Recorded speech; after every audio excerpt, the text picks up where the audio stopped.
Oke, perkenalkan nama saya Nelga. Saya dari Surabaya, dari AUG Surabaya. Boleh dong, saya juga bawa salam dari Pastor Mac, ya dari Kamek yang juga hari ini kan gak bisa ikut ke sini, tapi beliau juga titip salam buat setiap teman-teman Army of God Samarinda yang ada. Kalau teman-teman terima salam ini boleh lambaikan tangannya. Nanti saya kasih tahu Kak Mac gitu ya, kalau teman-teman AUG Samarinda menantikan Kak Mac hadir di sini ya. Nah, tadi teman-teman sudah nonton drama, ngomong tentang melayani Tuhan, ngomong tentang Tuhan pengen loh pakai hidup kita, Tuhan pengen loh pakai kita untuk bisa melayani. Boleh katakan gak kepada dirimu sendiri, katakan begini sama-sama, Tuhan punya rencana buat hidupku. Boleh lebih yakin sekali lagi katakan, Tuhan punya rencana untuk hidupku. Kita mau buka sama-sama di firman Tuhan hari ini, di 2 Petrus pasal 1 ayat 3 sampai 10, kita mau baca ya. Kita buka sama-sama. Di 2 Petrus pasal 1 ayat 3 sampai 10. Untuk teman-teman yang sudah menemukannya, mari kita sama-sama baca di pasal 1 ayat 3 sampai 10 ya. Kita baca sampai ayat keempat dulu. Oke, kita baca sama-sama. Yang sudah ketemu katakan amin. Oke, sudah ketemu semua ya. Dalam hitungan ketiga kita pakai suara kita yang terbaik sampai telinga kita sendiri bisa dengar. Dalam hitungan ketiga, 1, 2, 3. Karena kuasa ilahinya telah menganugerahkan kepada kita segala sesuatu yang berguna untuk hidup yang saleh oleh pengenalan kita akan Dia, yang telah memanggil kita oleh kuasanya yang mulia dan ajaib. Dengan jalan itu Ia telah menganugerahkan kepada kita janji-janji yang berharga dan yang sangat besar, supaya olehnya kamu boleh mengambil bagian dalam kodrat ilahi dan luput dari hawa nafsu duniawi yang membinasakan dunia. Dikatakan di sini, karena kuasa ilahinya Tuhan menganugerahkan kepada kita segala sesuatu yang berguna untuk kita ini bisa hidup saleh. Siapa di sini yang percaya kalau Tuhan memberikan keselamatan kepada kita itu secara cuma-cuma? Oke, percaya semua ya di tempat ini. Yang belum mengangkat tangan nanti pulang mungkin bisa ketemu dengan Ko Alvin di depan ini ya. Ya bercanda. Ya, saya yakin kita semua percaya kalau kita sudah menerima keselamatan dari Tuhan itu secara cuma-cuma. Tuhan sudah secara cuma-cuma mengasihi setiap kita di tempat ini. Tapi tahu gak sih teman-teman, kalau kehidupan kekristenan kita itu tidak berhenti di kita menerima keselamatan. Di kita mengaku Tuhan adalah juru selamat, di kita datang ke ibadah, di kita hari ini cuma stop sampai oke, pokoknya aku ada di ibadah, cukup. Aku datang seperti orang Kristen di KTP-ku, mungkin belum ada yang punya sudah KTP di sini? Ada yang belum ya? Berarti belum bisa coblos ya kemarin ya. Ya agak FOMO dong ya. Nah, mungkin ada yang belum punya KTP di sini, tapi suatu hari kalian akan ada punya kartu identitas di mana di situ akan tercantum kalian agama apa, gitu ya. Keselamatan kita itu tidak hanya berhenti sampai di KTP ditulis Kristen, sudah stop di situ begitu saja. Tapi keselamatan kita itu Tuhan berikan kepada kita, tapi juga Tuhan tahu kalau untuk kita terima keselamatan itu, setelah kita menerimanya, apa yang harus kita lakukan di dalam kehidupan kita. Kan kehidupan kita itu tidak stop sampai kita memiliki keselamatan, terus selesai, kita kembali ke surga. Kan tidak ya? Setelah keselamatan kita terima, kita masih harus menjalani hidup ini. Ya kita sih berharapnya setelah terima keselamatan kita gak usah derita, kita langsung cari Tuhan aja ke surga. Tapi ternyata Tuhan itu punya rencana lain. Tuhan kasih kita umur, ya Tuhan kasih kita kesempatan untuk menjalani kehidupan di dunia ini. Kenapa Tuhan kasih kita waktu dan umur yang ada di dunia ini? Karena Tuhan ingin kerjakan sesuatu lewat hidup kita. Katakan Tuhan ingin kerjakan sesuatu lewat hidupku. Tuhan ingin kerjakan sesuatu lewat hidup kita. Makanya hari ini setelah menerima keselamatan, kita masih ada mengerjakan kehidupan kita. Tapi kita tidak sendiri. Karena di dalam firman Tuhan tadi, pasal di ayat 3, dikatakan karena kuasa ilahinya telah menganugerahkan kepada kita segala sesuatu yang berguna untuk kita bisa hidup saleh. Jadi ketika kita menerima keselamatan, kita berkata Tuhan aku mau bertobat, aku mau sungguh-sungguh mengubah hidupku, aku mau sungguh-sungguh berubah. Semua orang yang menerima keselamatan pasti punya mimpi. Mimpinya apa? Itu mengalami perubahan hidup. Benar? Ada enggak yang habis terima keselamatan justru pengen hidupnya makin hancur? Kan gak ada. Setelah kita menerima keselamatan, kita pengen hidup kita berubah. Orang yang mengalami pertobatan sejati ditandai dengan apa, teman-teman? Orang yang mengalami pertobatan sejati ditandai dengan dia menginginkan yang namanya perubahan hidup. Dengan dia menginginkan yang namanya hidupku itu mengalami perubahan. Tapi kadangkala ketika kita jalani gak segampang itu, bener gak? Ketika kita pengen berubah, misalnya kita punya kebiasaan suka berbohong, kita pengen berubah, tapi ternyata gak segampang itu. Atau kita punya kebiasaan apa? Kita punya kebiasaan buruk di rumah, ternyata kita ini pemarah, kita pengen berubah. Tapi ternyata kok gak segampang itu ya. Aku sudah berdoa, aku sudah ngomong sama Tuhan, aku sudah bertekad. Tapi ternyata besoknya ketika ada kejadian terjadi, aku marah lagi. Ada kejadian terjadi, aku berbohong lagi. Ternyata gak semudah itu ya. Dan kita berpikir, susahlah hidup jadi orang Kristen. Susahlah hidup benar. Tapi saya mau kasih tahu teman-teman, kalau hari ini Tuhan itu tidak biarkan kita sendiri. Coba senggol kiri kanannya, Tuhan tuh gak biarkan kita sendiri. Iya, pas senggol kiri kanannya langsung ditepuk dengan begitu keras ya temannya ya. Nah, Tuhan itu tidak membiarkan kita itu sendiri. Karena Tuhan memberikan Roh Kudus di dalam hati kita. Dikatakan di ayat ini Tuhan itu memberikan penolong yang selalu mengingatkan kita, yang selalu menjagai kita agar kita itu tidak totally masuk ke jalan yang salah. Seperti contoh misalnya kadang kita pengen melakukan sesuatu, kita tahu itu salah. Tapi di dalam lubuk hati kita yang terdalam ada bisikan ngomong, jangan lakukan itu. Ada bisikan ngomong, ini benar gak ya?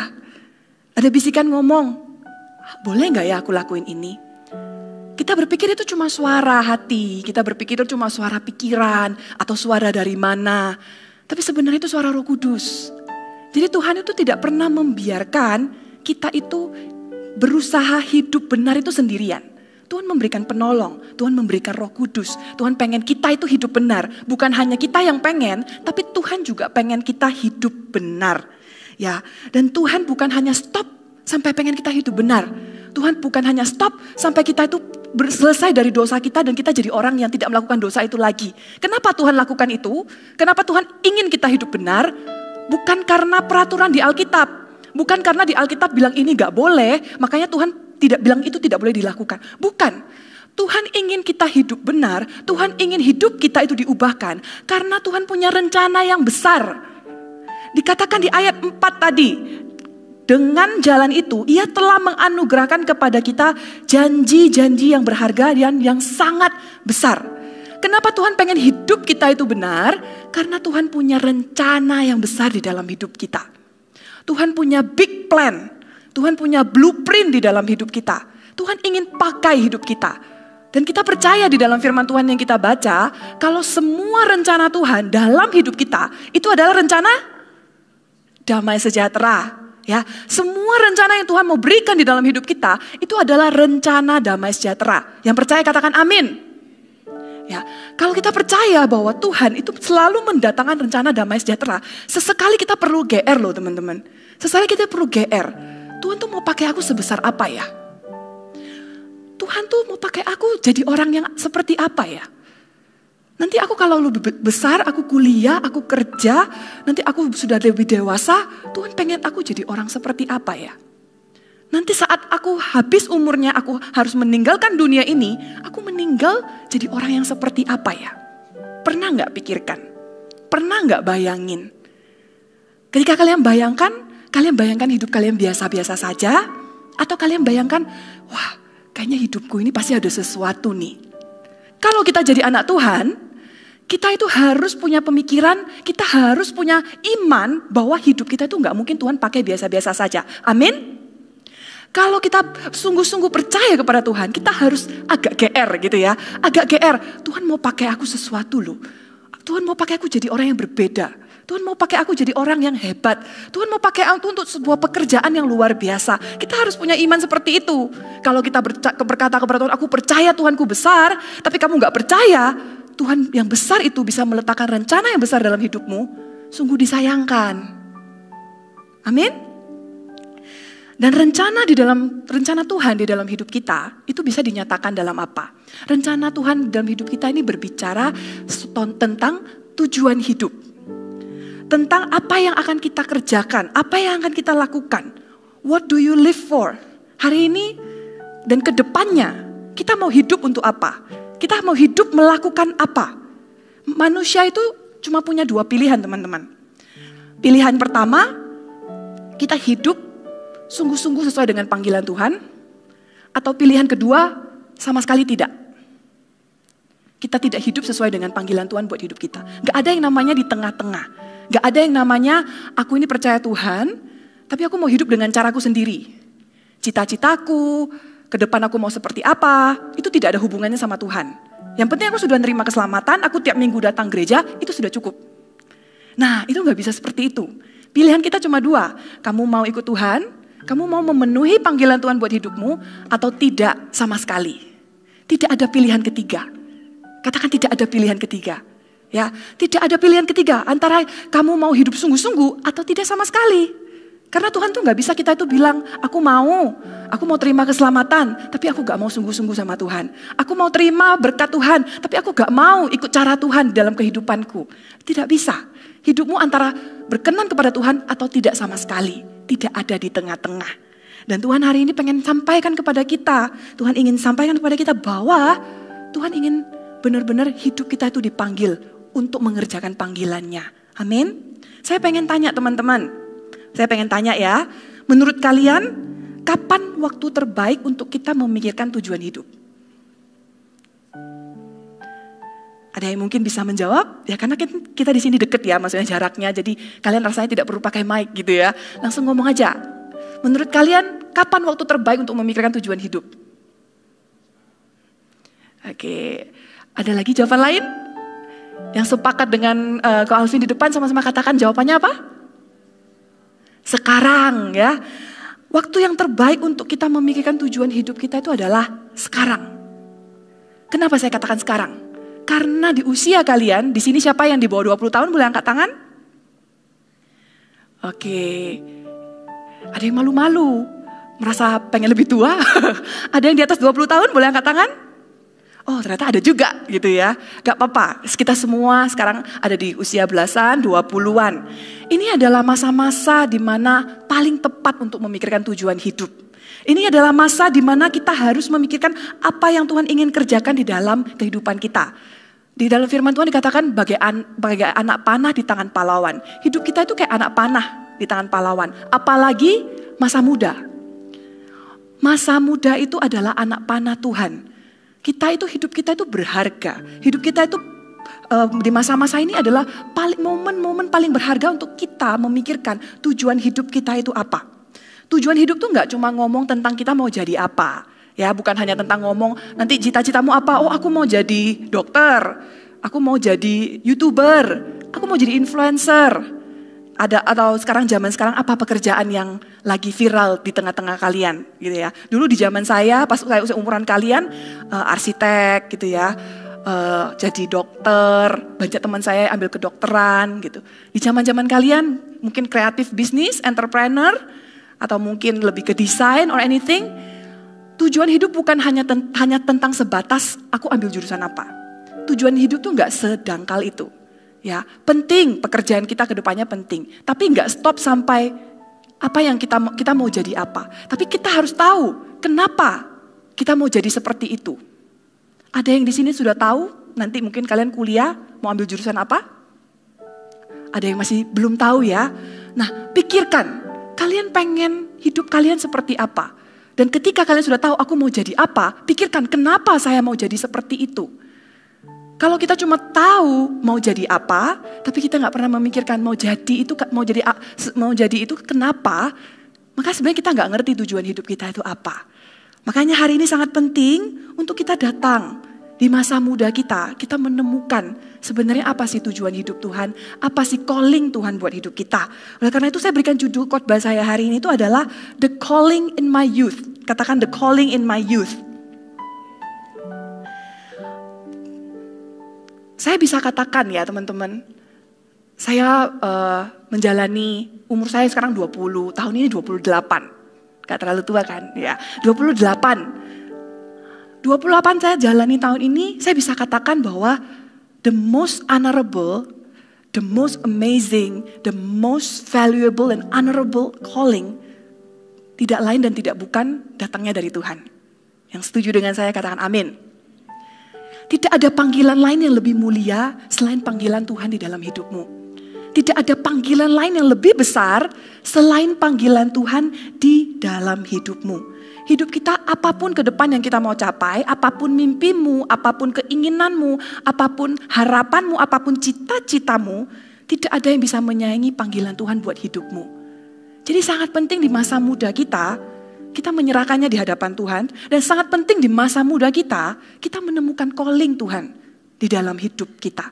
Karena orang yang menemukan di dalam masa mudanya menemukan calling Tuhan, saya yakin dia pasti tidak akan hidupnya sembarangan. Memang calling itu nggak bisa kita langsung ketemu begitu saja.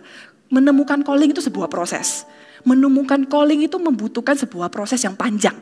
Tapi kalau kita bisa mulai dari mas kita muda, saya yakin pas teman-teman nanti semakin dewasa, kalian menanjak ke dalam fase hidup yang baru, hidup kalian pasti tidak akan menyeleweng kemana-mana. Karena dari muda kalian sudah ada di poros yang benar. Tapi kalau dari muda kita tidak peduli, kita tidak ada keingintahuan, kita cuek, acu tak acu. Saya yakin nanti ke depannya kalian akan bingung sendiri. Pas ambil jurusan apa ya? Pas udah kuliah pengen ganti jurusan. Pas udah lulus gak tahu mau kerja apa. Kalau kita dari muda, kita sudah cari Tuhan, saya yakin hidup kita tidak akan menyeleweng kemana-mana. Sekalipun kita salah ambil keputusan, tidak akan jauh-jauh, pasti Tuhan akan balikan ke jalan yang benar. Amin. Nah, hari ini kita mau buka sama-sama di Matius 28. Kita tinggalkan dulu sebentar Petrus ini ya. Kita masuk ke Matius 28. Ayat 18 sampai 20.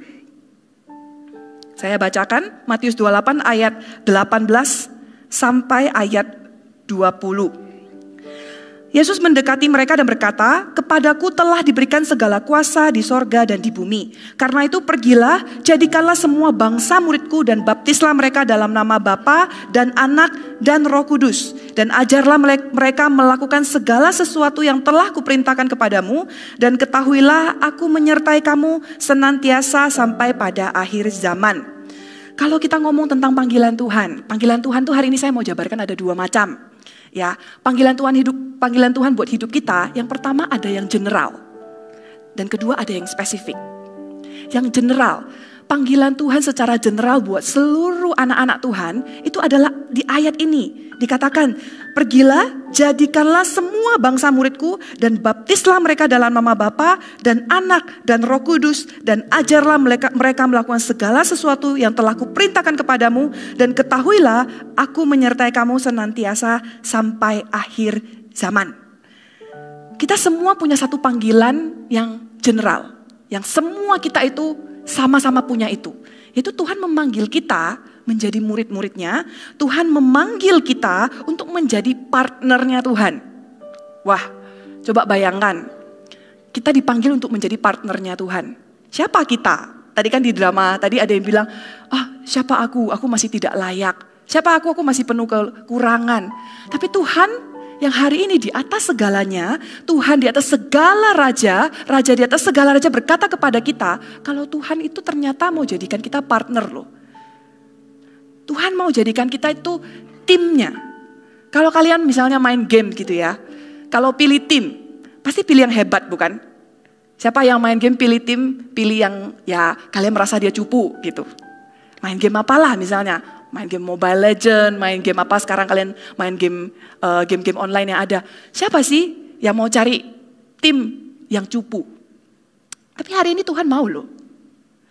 Kita ini cupu-cupu, coba lihat kiri kanannya. Ya, muka cupu-cupu yang ada gitu ya. Kita ini cupu-cupu. Kita ini bukan siapa-siapa. Kita ini gak ada yang lebih hebat. Di mata Tuhan itu ya, kita itu cupu-cupu. Tapi tahu gak, secupu-cupunya kita, Tuhan mau panggil kita, Tuhan mau pakai kita jadi partnernya. Suatu panggilan yang begitu honorable. Sebuah anugerah yang begitu besar. Karena dengan semua kerusakan hidup kita, dengan semua kelemahan kita, dengan semua yang kita punya, Tuhan itu mau pakai kita. Amin.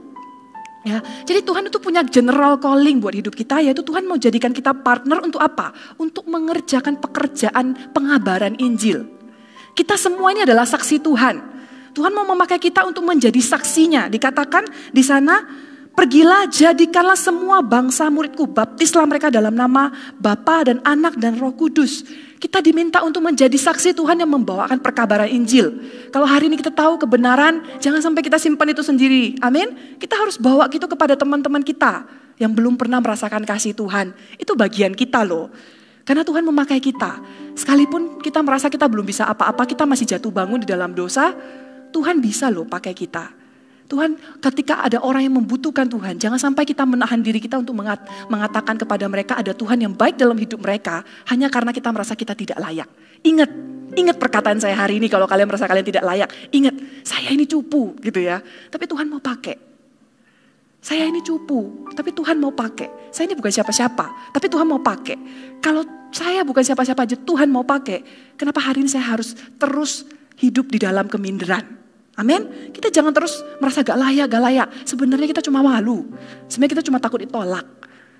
Tapi kalau hari ini Tuhan sudah menerima kita, masa kita mau simpan semua kebaikan Tuhan untuk diri kita sendiri?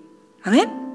Ya, kita dipanggil untuk menjadi saksi Tuhan. Dan dikatakan ajarlah mereka melakukan segala sesuatu yang telah kuperintahkan kepadamu. Kita diminta untuk mengajari. Kita diminta untuk mengajari orang-orang yang tidak kenal Tuhan itu tentang perintah-perintah Tuhan. Kalau saya bisa simpulkan, ayat ini sebenarnya general calling kita. Tuhan panggil kita jadi partner. Tuhan tuh pengen panggil kita apa? Tuhan itu pengen memanggil kita untuk memimpin dan berdampak. Semua kita di tempat ini punya satu general calling. We are called to lead and we are called to impact. Semua kita dipanggil untuk memimpin, bukan tentang posisi. Semua kita dipanggil untuk berdampak. Bukan tentang kalian hari ini sudah jadi, apakah sudah jadi sponsor, sudah jadi CG leader. Bukan tentang itu. Itu bisa jadi kepercayaan, tapi bukan semata-mata tentang itu. Kalau hari ini kita menjadi seorang member biasa yang hanya datang setiap minggu, kita biasa-biasa saja. Tapi kalau kita tahu Tuhan mau pakai kita jadi pemimpin, pemimpin ini ngomong apa? Memberi dampak kepada orang, membawa pengaruh kepada orang. Dengan kamu menjadi teladan di dalam hidupmu, kamu sudah jadi pemimpin. Dengan kamu berusaha untuk menjaga hidupmu tidak jatuh di dalam dosa, kamu sudah jadi seorang pemimpin. Dengan kamu ketika orang lain bersikap buruk dan di dalam kondisi yang buruk mereka bersikap buruk, tapi kamu tetap berusaha untuk tenang, untuk gak jadi orang yang ngompor-ngompori, untuk gak jadi orang yang gosipin orang lain, untuk gak jadi orang yang memperkeruh situasi, kamu sudah jadi seorang pemimpin. To lead and to impact itu gak tentang posisi, teman-teman. To lead and to impact is to be yourself and to be the best of yourself. Hari ini kita mau jadi orang-orang yang menjadi diri kita yang terbaik. Karena Tuhan punya rencana yang terbaik buat hidup kita. Semua kita dipanggil untuk memimpin. Semua kita dipanggil untuk memberi dampak. Gak ada anak Tuhan yang dipanggil untuk menjadi anak Tuhan yang biasa-biasa. Amin. Semua anak Tuhan dipanggil untuk berdampak. Semua anak Tuhan dipanggil untuk memimpin. Inilah general callingnya kita. Dan Tuhan bukan hanya punya general calling buat kita. Tapi Tuhan juga punya specific calling. Tuhan punya specific calling buat teman yang ada di sini. Buat teman di kiri kanannya. Tuhan punya specific calling. Tuhan punya specific calling buat saya. Tuhan punya specific calling buat Ko Alvin. Buat Listia. Buat Listia. Tuhan punya specific calling buat kita semua. Tuhan punya general calling, tapi Tuhan juga punya specific calling. Artinya setiap kita, itu tuh Tuhan tuh punya rencana yang beda-beda. Satu persatu. Tuhan tahu kita itu blueprint Tuhan itu satu persatu. Kalau hari ini ya misalnya mobil itu punya gambar kerjanya. Gambar kerjanya detail, di dalamnya itu ada mesin apa, alat apa. Tuhan tuh punya loh blueprint, Tuhan tuh punya gambar kerja kita masing-masing. Kalau Tuhan tuh punya library ya, bayangan Tuhan punya library, punya perpus gitulah ya. Di surga, Tuhan tuh punya satu persatu. Wah, ini ditarik keluar, ini gambar kerjanya seperti ini. Sampai hari ini prosesnya sekian persen. Bentar lagi aku mau nambahin ini, mau nambahin itu. Akhirnya dia akan jadi kendaraan yang mewah seperti ini. Akan menjadi kendaraan yang dia tipenya untuk sport car. Dia tipenya untuk minibus karena dia akan menampung banyak orang. Dia tipenya untuk city car karena dia akan jadi orang yang seperti ini. Dan sebagainya. Tuhan tuh punya specific calling buat kita semua. Dan ini hal yang harus kita ketahui, dan ini hal yang harus kita nanti-nantikan. Saya pribadi, saya tahun ini, sangat menanti-nantikan. Karena saya tahu, apalagi teman-teman barusan tadi sudah dikatakan oleh teman-teman greeter, di tahun ini kita ada Army of God Conference. Dan Army of God Conference tahun ini, temanya apa? Teman-teman tahu? Boleh katakan sama-sama ya, agak kenceng boleh ya, saya minta suaranya, anak-anak teen itu kan suaranya biasa paling menggelegar gitu ya. Jangan malu-malu, sama-sama hitungan ketiga katakan, temanya apa ya? 1, 2, 3. Oke, beri tepuk tangan buat teman-teman ya. Nah, dreams and visions. Saya waktu dengar tema itu, saya menantikan banget. Karena saya sendiri pun menanti-nantikan. Tuhan nanti di konferensi ini mau ngomong apa ya ke hidupku? Tuhan nanti di konferensi ini, Tuhan mau menyampaikan specific calling apa di dalam hidupku? Karena hari ini saya tahu calling saya apa. Tapi saya tuh gak tahu semua planning Tuhan. Saya gak mungkin mengerti semua planning Tuhan dalam hidupku. Jadi aku menantikan puzzle-puzzle apa yang Tuhan akan spoilerkan kepadaku tahun ini. Jadi teman-teman juga nantikan ya. Saya yakin di sini teman-teman sudah mendaftar ya pastinya. Nanti ketika kalian datang, nantikan, inginkan di tahun ini di Dreams and Visions, cuplikan-cuplikan puzzle-puzzle apa yang Tuhan akan berikan kepada hidupmu. Yang akan Tuhan spoilerkan. Rencana-rencana Tuhan yang luar biasa.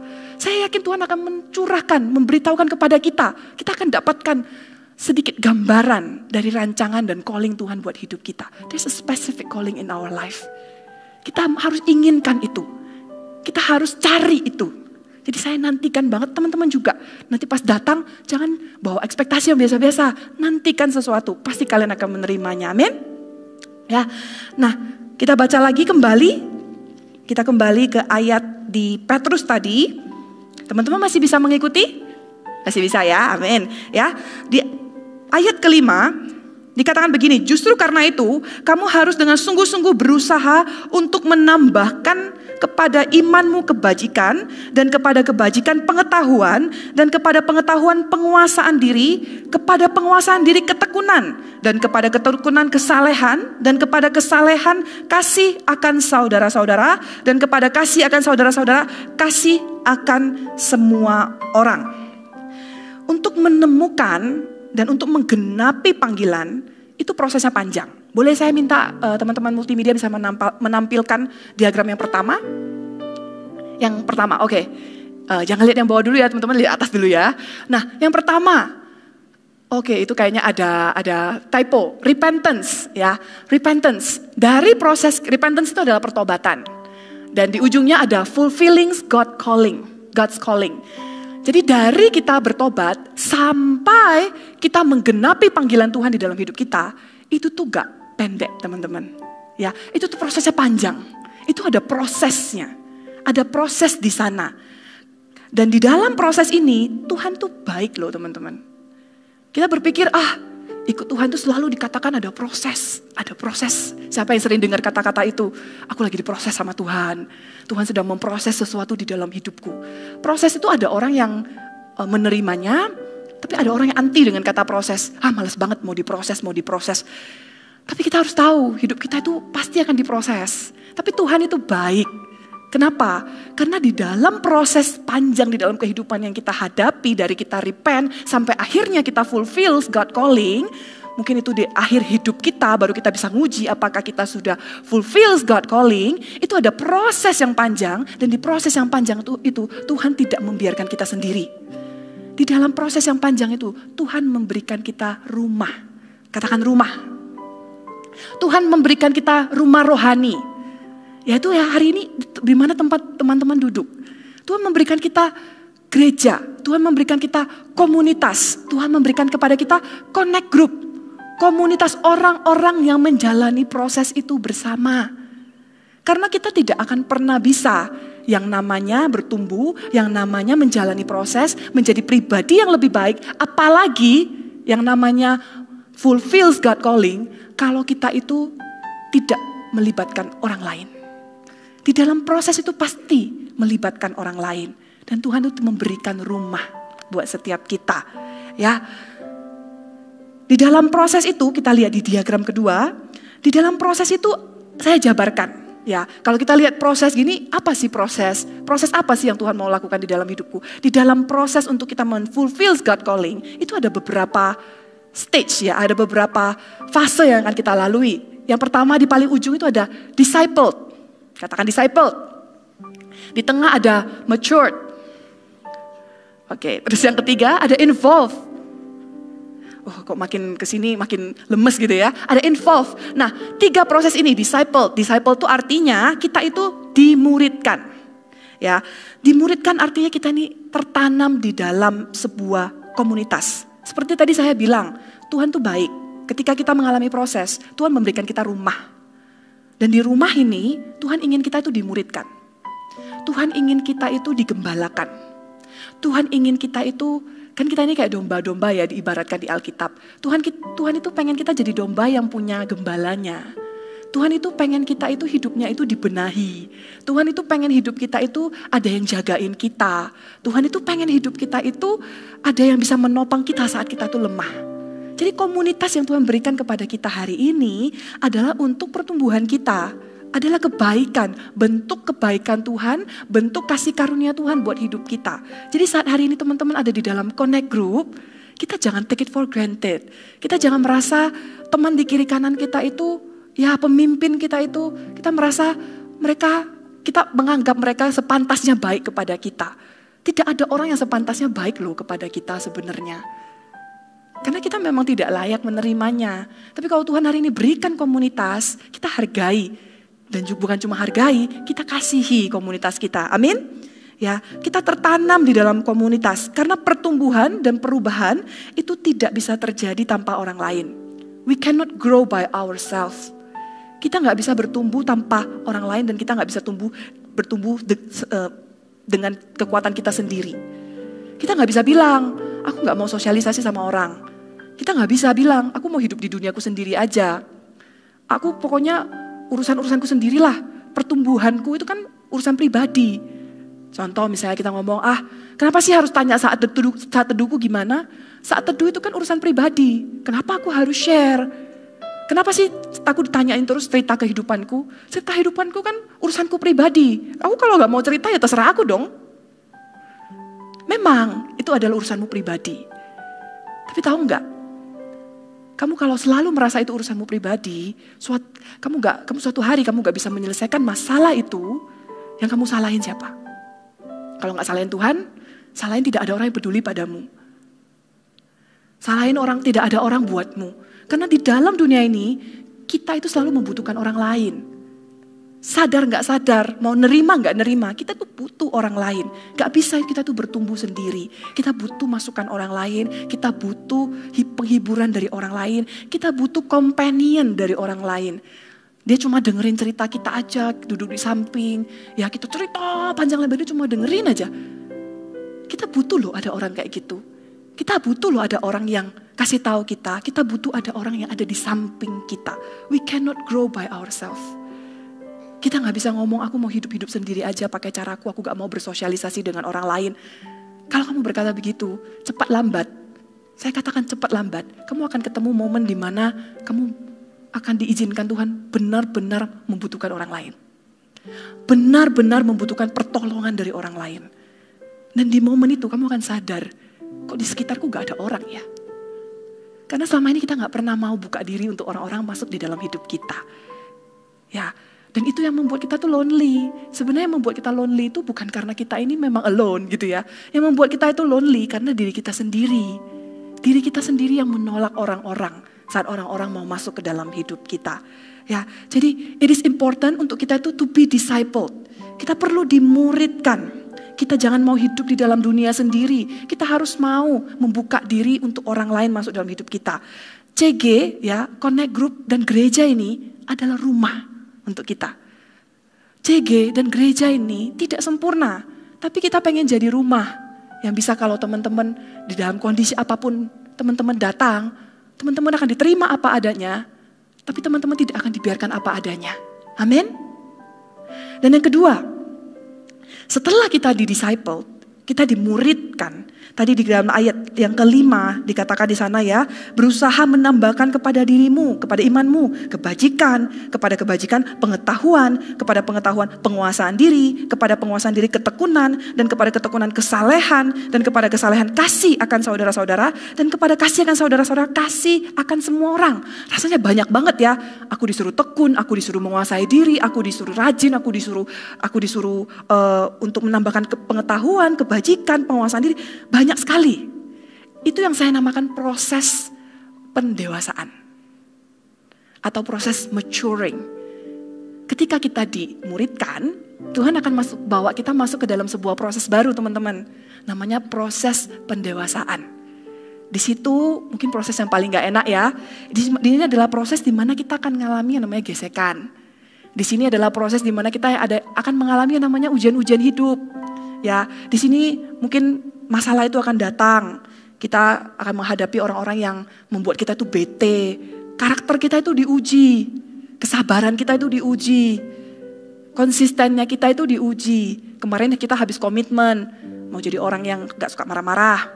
Tapi besoknya aku ketemu dengan orang yang nyebelin banget. Ya, bahasa Surabayanya bencekno gitu ya. Ini saya logatnya aneh karena saya bukan orang asli Jawa ya. Jadi tolong jangan diketawain. Mungkin di sini ada istilah apa gitu ya. Wah, nyebelin banget ini orang.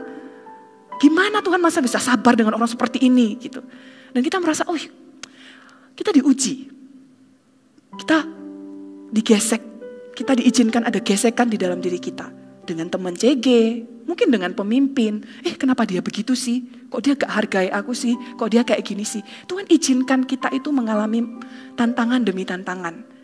Bisa juga bukan hanya gesekan dengan orang, tapi masalah demi masalah. Tapi di dalam masa itu, apa yang mau kita putuskan? Kita mau hadapi atau kita mau kabur? Saya kasih satu bocoran ya. Masalah itu tuh punya antena yang sangat tajam. Dan di dalam diri kita itu kayak semacam punya chip yang bisa memberikan dia sinyal. Jadi kemanapun kita lari, masalah itu bisa ngejar kita. Paham maksud saya? Kita itu gak bisa kabur dari yang namanya tantangan. Kita gak bisa kabur dari yang namanya proses pendewasaan. Kita kabur kemanapun, pernah gak sih merasa, aku tuh sudah merasa, males banget. Di pertemanan ini banyak banget gesekan. Bete deh, gantilah circle pertemanan. Masuk ke circle pertemanan baru, awalnya seru, beda sama yang dulu. Yang dulu mah kayak gini, yang sekarang ini mantap lah teman-temanku, asik banget. Temenan 3 bulan, temenan setengah tahun, muncul lagi gesekan.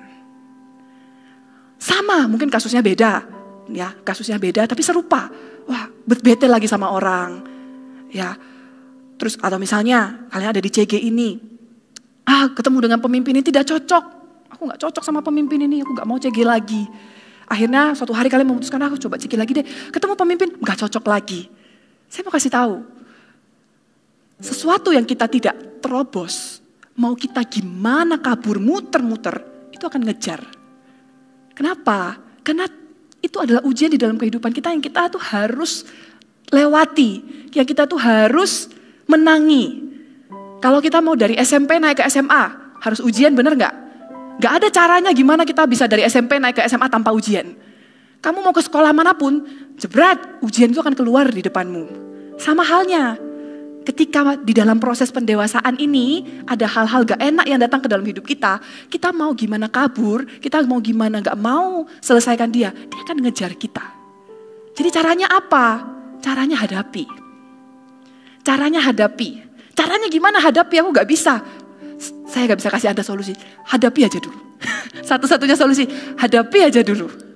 Kalau pokoknya ada masalah dalam hidupmu, gimana caranya? Gak usah pikirin caranya dulu, hadapi aja dulu. Nanti Tuhan akan berikan cara-caranya. Dan kalau kamu bisa selesaikan musim itu, percayalah sama saya, percaya sama saya. Kamu kalau bisa selesaikan musim itu, kamu akan melihat, kamu tiba-tiba jadi orang yang beda. There is something in you that grow. There is something in you that change. There is something that in you that transform. Itu namanya pendewasaan. Dan Tuhan sedang mengerjakan itu di dalam hidup kita. Saya gak tahu ya teman-teman sekarang ada di fase pendewasaan, apa yang sedang mengganggu Anda. Mungkin ada yang ada punya masalah hubungan sama teman-teman gitu ya. Ada yang punya masalah dengan mungkin kalian kayak susah bisa percaya diri. Atau misalnya ada yang susah untuk ngomong sama orang tua. Apapun itu ya. Ketika kita mau libatkan Tuhan, kita mau hadapi, percayalah di akhir nanti, mau masalah itu selesai dengan cara kalian atau sesuai dengan ekspektasi kalian atau tidak. Kalau kamu mau hadapi, mau taat, mau setia, kerjain seperti yang Tuhan minta. There's something in you that will mature. Ada sesuatu di dalam dirimu yang akan dewasa. Amin? Ya, jadi jangan pernah mau skip proses ini, karena proses ini tidak bisa di skip. Oke? Dan yang ketiga, setelah kita mengalami disciple, matured, ada satu proses lagi, namanya involve. Katakan involve. Ya, ini yang terakhir. Katakan involve. Involve, ujung daripada pertumbuhan kita, itu enggak pernah untuk diri kita sendiri. Katakan amin. Ya, di ayat 7 tadi dikatakan, dan kepada kesalehan kasih akan saudara-saudara, dan kepada kasih akan saudara-saudara, kasih akan semua orang. Jadi semua proses yang kita hadapi tadi katakan menambahkan kepada kebajikan pengetahuan, ketekunan dan sebagainya. Pertumbuhan di dalam diri kita itu tidak pernah stop untuk diri kita sendiri. Pertumbuhan di dalam diri kita itu selalu Tuhan maksudkan untuk kita ini bisa jadi berkat.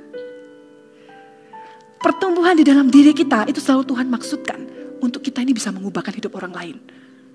Kalau hidup kita hari ini diubahkan, Tuhan pengen kita bisa mengubahkan hidup orang lain. Dulu kamu struggle. Hari ini Tuhan bawa kamu keluar. Tuhan pengen kamu jadi orang yang bisa membawa teman di sampingmu itu keluar dari struggle-nya.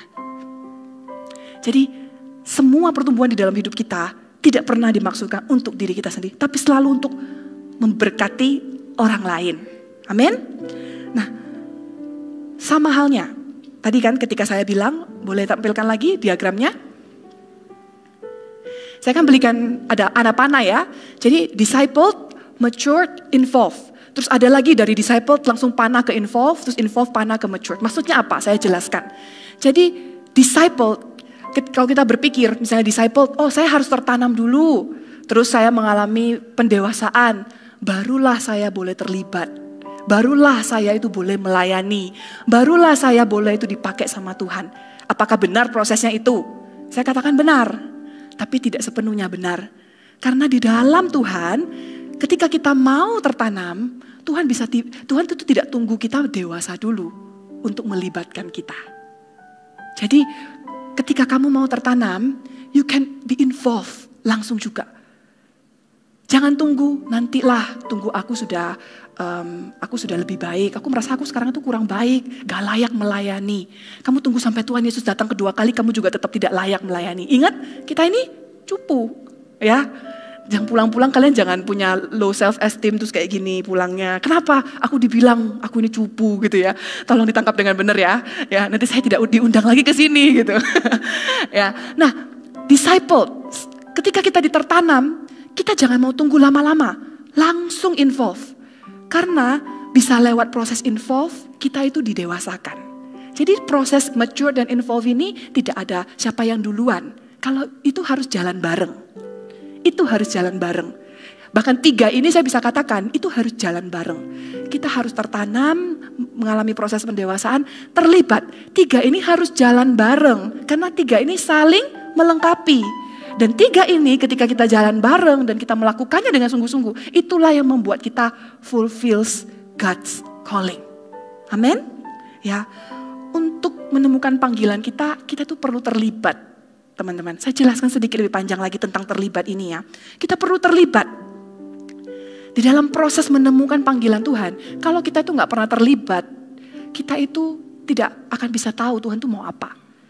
Seperti aku tadi bilang ya, kalau kita itu mau menemukan puzzle-nya Tuhan, kita tuh harus terlibat di dalam permainan puzzle itu. Atau kita gak akan pernah tahu, itu piece puzzle ini buat yang mana, piece puzzle ini buat yang mana. Untuk kita bisa menemukan panggilan Tuhan di dalam hidup kita harus terlibat melayani. Kita harus terlibat melayani. Karena kita semua sepakat di sini, semua kita sama-sama satu suara kalau kita pengen hidup kita itu untuk kemuliaan Tuhan, amin. Kita pengen masa depan kita berikan untuk kemuliaan Tuhan, amin. Kalau kita mau memberikannya untuk kemuliaan dan pekerjaan Tuhan, gimana caranya kalau kita tidak terlibat di dalam pekerjaan Tuhan? Paham maksud saya? Gimana caranya kita bisa fulfill God's calling kalau kita tidak pernah mau terlibat di dalam pekerjaan Tuhan? Apa yang bisa kita libatkan diri? Ada dua ya, ada dua. Pertama, terlibatlah di dalam ministrinya Tuhan. Ministry ini bukan PAW, drama, bukan ya. Ministrinya Tuhan ini maksudnya apa? Pelayanannya Tuhan. Apa yang Tuhan lakukan? Tadi di panggilan pertama, Tuhan bilang, jadikanlah semua bangsa muridku dan ajarilah mereka, baptislah mereka. Ikutlah, terlibatlah di dalam melayani jiwa-jiwa. Terlibatlah di dalam melayani orang-orang yang memerlukan. Terlibatlah di dalam melayani teman-temanmu di sekolah, orang di kiri kananmu, orang-orang di CG-mu. Terlibatlah untuk melayani orang lain. Terlibatlah di dalam CG-mu. Hari ini CG-mu butuh kamu. Hari ini CG-mu punya, kenapa kamu ada di dalam CG? Pernah gak bertanya, Tuhan kenapa aku diizinkan ada di dalam CG? Kan Tuhan tuh tidak pernah menciptakan kebetulan, amin. Kalau kamu ada di dalam CG, ada puzzle di dalam CG itu hanya kamu. Kamu adalah kepingan puzzle di CG itu. Jadi selama kamu tidak pernah mau memberikan dirimu terlibat di dalam CG, CG-mu itu gak komplit. You are the piece of that puzzle in your connect group. Kalau kamu tidak pernah mau terlibat, kamu selalu mengasingkan dirimu daripada CG-mu. CG-mu itu gak komplit puzzle-nya. Kurang kamu. Ya, hanya dengan kamulah itu bisa komplit. Dan bentukmu dengan bentuk di kiri kananmu tidak pernah sama. Jadi you have your own part di dalam CG. Terlibat yuk di dalam CG lebih lagi. Terlibatlah apapun itu. Melayani dari yang kecil, melayani dari setia dengan perkara kecil. Apapun pelayanan ada di CG, ayo kita terlibat. Karena di situ kita punya peran untuk melayani jiwa-jiwa. Itu pertama yang kita bisa involve. Yang kedua, terlibatlah di dalam gerejanya Tuhan. Di dalam visi gerejanya Tuhan. Hari ini gereja kita ini punya visi. Building church, kita punya visi ya, 2030 300. Dan untuk anak-anak muda di Army of God, kita punya visi building churches in our youth. Ada banyak hal yang teman-teman bisa terlibat. Hal paling simple, gak usah pikirkan gimana bangun gerejanya dulu. Hal paling simple. Hari ini di gereja di mana Anda duduk, di kursi di mana Anda duduk hari ini, ada orang yang menata kursi ini. Di PAW yang Anda nikmati tadi, ada orang yang latihan, hafal lirik, gimana cara mainnya. Di semua yang teman-teman enjoy hari ini di dalam hadirat Tuhan, ada orang yang melayani. And you can be a part of that. Makanya tadi dikatakan ada Servolution. Ayo teman-teman yang sudah bisa melayani. Boleh saya tanya di sini yang sudah selesai MSC 2, boleh angkat tangannya? Tapi belum melayani, boleh angkat tangannya? Oke, gak apa-apa. Jangan terintimidasi ya gitu ya. Nah, buat teman-teman, kalian yang sudah selesai MSC 2, tapi belum melayani, ayo bergabunglah. Take your part in this church. Melayanilah di dalam talentamu, di dalam karuniamu. Jangan merasa talentamu terlalu mahal untuk dipakai melayani Tuhan. Talentamu itu dari Tuhan. Kalau gak kembalikan ke Tuhan, mau pakai buat siapa? Amin? Ya, terlibatlah di dalam CG-mu, terlibatlah di dalam gereja ini. Anda punya part dan kita semua ini adalah puzzle-puzzle, kepingan puzzle yang membuat rumah ini menjadi sempurna. Amin? Boleh dimunculkan sekali lagi tadi diagramnya?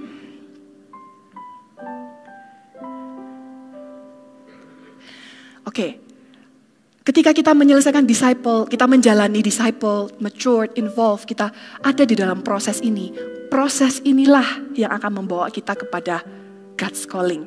Ketika kita mengerjakan ini, kita akan semakin tahu apa sih panggilan Tuhan buat hidup kita. Kita gak akan pernah bisa tahu tanpa kita ada di dalam proses ini. Kita jalani proses ini dengan setia, saya yakin kita bisa menemukan panggilan kita yang spesifik di dalam Tuhan. Dan yang teman-teman harus tahu, ketika kita menjalani proses ini, you are on the way to fulfill God's calling. Amin. Dan ayat terakhir, di ayat 9 dan ayat 10. Tetapi barang siapa tidak memiliki semuanya itu, ia menjadi buta dan picik. Karena ia lupa bahwa dosa-dosanya yang dahulu telah dihapuskan. Saya jelaskan sedikit buta dan picik ini maksudnya apa. Buta ini maksudnya kita tidak tahu apa yang menjadi kehendak Tuhan. Ya, picik itu artinya kita jadi orang yang wawasannya nggak luas. Kita jadi orang yang short-sighted. Kita jadi orang yang self-centered. Cuma hidup di pikiran sendiri, cuma hidup di dunia sendiri. Kalau kita tidak pernah melibatkan diri di dalam proses-proses yang tadi saya jelaskan dan melibatkan diri di dalam pekerjaan Tuhan, kita akan jadi orang Kristen yang buta dan picik. Kita akan jadi orang Kristen yang tidak tahu kehendak Tuhan itu apa. Kita jadi orang Kristen yang wawasannya tidak luas. Kita hidup di dunia sendiri, padahal Tuhan punya kehendak yang besar di dalam hidup kita. Bayangkan Tuhan itu punya ruang yang besar untuk kita, tapi kita hanya mau hidup di dalam bubble-nya kita. Kayak Tuhan tuh kasih kita rumah yang besar, tapi kita cuma mau tinggal di bubble-nya kita. Kita merasa di bubble kita cukup, padahal Tuhan tuh punya yang lebih besar buat kita. Itulah buta dan picik. Kalau kita tidak membiarkan diri kita tidak membawa diri kita ke dalam pusat kehendak Tuhan, kita jadi orang Kristen yang buta dan picik. Dan orang yang Kristen yang buta dan picik selalu merasa cukup. Merasa cukuplah dengan keselamatan, terima keselamatan aja cukup. Jadi orang Kristen aja cukup. Tapi mereka tidak pernah mau bertumbuh dan mereka tidak pernah mau menggenapi panggilannya. Jadi kita mau jadi orang yang Kristen dan buta dan picik, atau kita mau jadi orang Kristen yang bertumbuh? Itu adalah pilihan teman-teman. Di usia kalian sudah bisa memilih. Kalian sudah tahu. Kalian sudah ada di usia yang dewasa untuk memilih. You can choose how you want to spend your teenager years. You can choose how you want to spend your youth. You can choose what you want to do in your life. Dan apa yang kamu mau capai di akhir. You can choose right now. Ya, dan terakhir di ayat 10 saya mau kita baca sama-sama dalam hitungan ketiga. 1, 2, 3. Karena itu, saudara-saudaraku, berusahalah sungguh-sungguh supaya panggilan dan pilihanmu makin teguh. Sebab jikalau kamu melakukannya, kamu tidak akan pernah tersandung. Hari ini saya mau tutup dengan sebuah pertanyaan ya. Apakah teman-teman sudah menemukan calling di dalam hidup kalian? Atau setidaknya, kalau belum menemukan the whole calling, karena itu butuh proses. Sekali lagi, apakah Anda sudah di dalam rute yang benar untuk menemukan calling itu? Rute yang benar seperti yang tadi saya bilang, kalian sudah dimuridkan dengan sungguh-sungguh, kalian sudah mau diproses dan didewasakan oleh Tuhan, dan yang ketiga, kalian mau terlibat. Are you in that process? Are you in that road? Kalau Anda belum ada di dalam rute itu, mari hari ini sama-sama kita kembali ke rute itu. Karena kita mau mencapai di akhir, kita ingat di akhir, ada rencana Tuhan, ada panggilan Tuhan yang mulia di dalam hidup kita. Dan terakhir ini saya ceritakan sedikit aja. Saya pribadi ya sedikit aja tentang cerita saya gitu ya, nggak lama-lama kok. Ya, saya tuh dulu pas SMP saya ditanya ya, mau jadi apa pas besar? Saya nggak bisa jawab. Pengen hidup yang seperti apa pas besar? Saya nggak tahu. Yang saya ingat, saya agak lupa sih, tapi yang benar-benar saya ingat waktu saya masih SMP, saya tuh cuma bilang, saya pengen hidup santai. Gitu ya. Wah, gak mulia banget kan, gak keren banget, saya tahu. Aku ya malu sih kayak ngomong gini ya. Aku tuh dulu cuma pengen hidup santai. Pas teman-temanku bilang, pengen jadi pengen ambil jurusan ini, pengen kuliah luar negeri, pengen ini, pengen itu. Waktu itu saya pengen hidup santai gitu. Karena saya gak merasa saya bisa apa-apa. Ya, dan saya suka compare diri saya dengan kakak-kakak saya. Kakak saya yang pertama ini dia hebat. Jadi dia pemimpin yang hebat. Dari dulu di sekolah dia ikut OSIS, ikut tim basket, ikut ini, ikut itu, banyak organisasi. Dia pasti jadi pemimpin yang keren gitu ya. Kakak saya yang kedua, dia dari dulu itu pinter nari, pinter nyanyi, pinter ini dan itu. Pokoknya dia art banget lah. Dan saya merasa saya gak bisa apa-apa. Ditanya saya pinter apa? Gak ada gitu. Jadi sejujurnya saya nggak terlalu punya ekspektasi gimana-gimana sama hidup saya. Akhirnya saya pilih jurusan, saya pikirkan sungguh-sungguh sih, tapi setelah pilih saya nyesel gitu ya. Kayaknya kok nggak terlalu cocok gitu kan. Nah, saya merasa ya sudahlah jalani aja. Nanti kalau udah lulus ya coba cari kerjaan lah. Kalau nggak ketemu ya sudah. Jadi saya nggak terlalu punya pengharapan dan ditanya punya mimpi apa, saya nggak punya. Tapi satu hal yang saya syukuri ketika saya kuliah, saya ketemu dengan yang namanya JG. Ketika saya kuliah, saya ketemu yang namanya gereja. Dan hal yang paling mengubahkan hidup saya ketika saya ketemu dengan Tuhan, saya dulu bukan tipe orang yang jatuh di dalam dosa yang gimana-gimana, enggak gitu. Tipe-tipe anak alim gitu loh ya. Tapi karena saya gak punya mimpi, gak punya cita-cita itu, hal yang paling mengubahkan hidup saya ketika saya ketemu Tuhan adalah saya merasa ternyata hidup saya itu punya arti ya. Pertama kali di dalam hidup saya merasa hidup saya itu punya arti. Pertama kali di dalam hidup saya merasa saya bisa jadi seseorang. I can be someone. For the first time in my life, aku merasa maybe aku punya harapan ya. Maybe aku tuh punya benar-benar seperti yang firman Tuhan katakan, aku tuh bisa jadi orang yang berdampak ya. Dan itu yang harapan itulah yang membuat saya waktu itu mau terlibat di dalam CG. Mau terlibat di dalam gereja. Ditanya kenapa mau terlibat? Saya juga gak tahu, pokoknya pengen terlibat aja. Dan di dalam keterlibatan itu, di dalam proses pendewasaan, di dalam keterlibatan tuh gak selalu enak. Saya juga pernah ngalami namanya cekcokan dengan teman CG, gak cocok dengan pemimpin. Saya juga pernah ngalami yang namanya diproses, ditegur dan sebagainya. Macam-macam semua sudah saya lalui juga itu. Tapi yang saya syukuri adalah di dalam semua proses itu, I collect my piece of puzzle. Aku seperti menemukan, oh Tuhan mau aku ini. Ternyata Tuhan punya rencana ini buat hidupku. Ternyata Tuhan ini punya rencana dalam hidupku. Ketika saya baru join CG gak sampai setahun, waktu itu saya ingat ada sebuah retret. Dan di situ tuh, di retret itu saya lupa ngomongin apa gitu ya. Tapi saya cuma ingat di terakhir itu ada tantangan altar call, ditanya, siapa yang mau memberikan hidup untuk Tuhan? Wah di situ nggak ngerti memberikan hidup untuk Tuhan itu maksudnya gimana. Pokoknya waktu itu selama dengerin khotbah itu saya nangis aja. Terus pasti tanya siapa yang mau. Wah saya udah pengen. Habis dia ngomong siapa yang mau. Pembicaraan itu terus lanjut ngomong terus. Saya udah pengen. Saya udah mau nih. Ayo cepat selesaikan. Saya pengen maju gitu kan. Nah ketika dia bilang siapa yang mau ayo maju. Saya maju paling depan. Waktu itu saya juga nggak ngerti. Pokoknya maju paling depan. Saya didoakan. Habis itu kan didoain yang lain kan. Di situ ada satu momen saya tenang, saya nggak langsung balik ke belakang, saya di dalam momen itu saya bersujud di hadapan Tuhan, saya merasa seperti ada sosok jubah putih di depan saya, dan saya tahu itu Tuhan Yesus. And for the first time, saya bisa katakan, that's the biggest moment in my life, aku sadar, Tuhan tuh pengen pakai hidupku. Pas aku bilang, Tuhan pakai hidupku, Tuhan aku mau jadi sesuatu, aku pengen penuhi, aku pengen serahkan hidupku untuk penuhi panggilan Tuhan. Gak tahu panggilan Tuhan itu apa. Pokoknya momen itu, saya bertekad, saya akan memberikan hidupku untuk Tuhan. Saya gak pernah tahu sih momen itu ternyata hari ini saya memenuhi panggilan saya untuk menjadi hamba Tuhan. Tapi momen orang beda-beda. Saya waktu itu juga gak tahu maksud saya menyerahkan panggilan itu kepada Tuhan adalah ternyata panggilan ini gitu.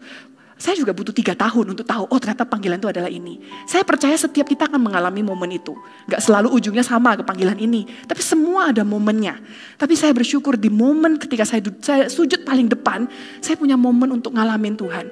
Makanya kalau maju altar call itu jangan mau di belakang-belakang. Kenapa? Karena kamu didoainnya paling terakhir. Habis doain paling terakhir kamu disuruh balik. Paling enak yang paling depan. Kenapa? Habis doain kamu masih bisa di situ.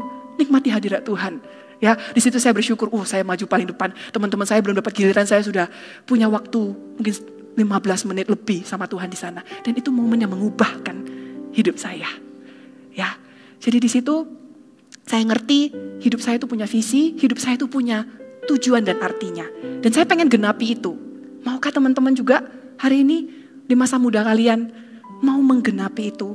Dan di masa muda kalian kita mau choose to live in the calling of our youth, in the calling of our life.